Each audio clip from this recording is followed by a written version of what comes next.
টাকা চুক্তি হচ্ছে কত চাইছিল আপনি? 250 পরে কত করে আসছে? 200 করে। কোথায় যাওয়া?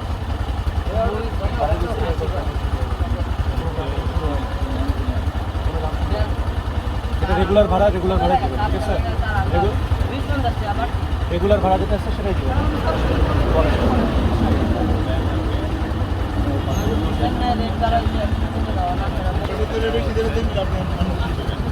আমাদের কাছ থেকে প্রথম চাইছে হচ্ছে 300 টাকা। পরে যখন ওই যে সেনাবাহিনী স্যার আসলো, পরে বলছে যে ঠিক আছে সঠিক নিব।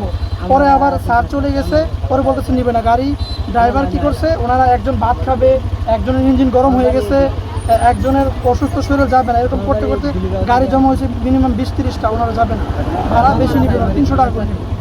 পরে আমি গেছি হচ্ছে স্ট্যান্ডে 1টা বাজে, এখন বাজে 3:30টা। এত ঝামেলা করতে করতে এখন আসছি। এখন কেউ থ্রেট দিচ্ছে যে ময়মনসিংহ গিয়ে নেই হ্যান করে, মানে ওনাদের কথা কাজে কোনো মিল নেই।